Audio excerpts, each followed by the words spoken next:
All right, let's jump right in. I want you to picture the very dawn of creation. You know, the cosmos is brand new, the heavens are just being set, and all the first angels are just kind of watching in silent awe.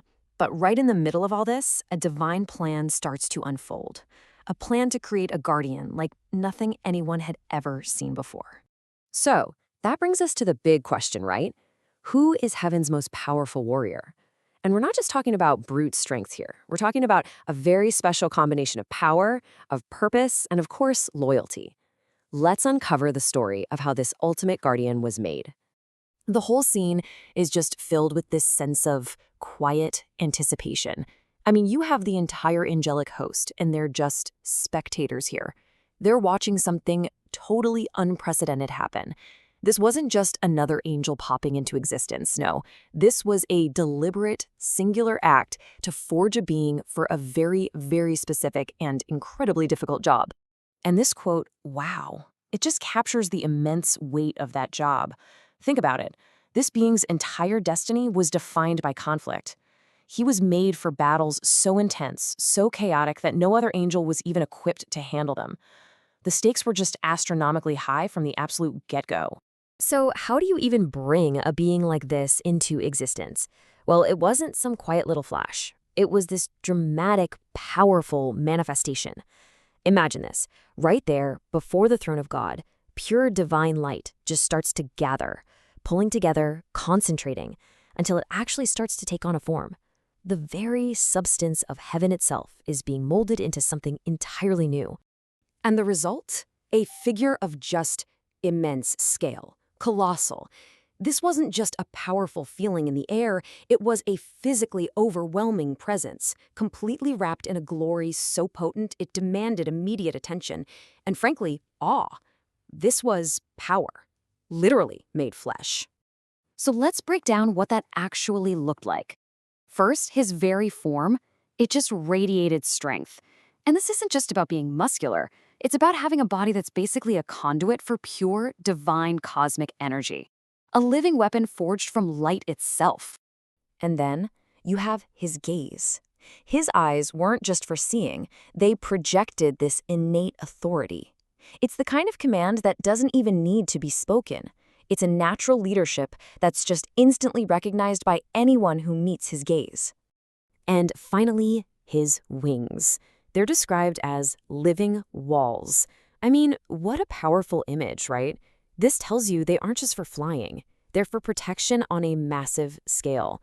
They are both a shield for the innocent and a completely impassable barrier for any enemy. And get this, think about the effect he had on everybody else. The established angels, these beings of light and power in their own right, they actually recoiled. They physically pulled back from him. That just speaks to the sheer magnitude of this new angel's presence. It was on a whole other level. And all this power, it wasn't just for show. It was specifically tuned for his mission. God gave him 3 key things: the strength to face entire armies all by himself, the courage to stand his ground when everything else was falling into chaos, and, this is the most important one, a loyalty so absolute that it would always, always override his own incredible power. This quote, this is really the heart of his entire identity. All of that unbelievable power, that authority, that presence, it wasn't for conquest. It wasn't to rule or to take over. His whole purpose was selfless, to be a defender, a guardian, a protector of heaven.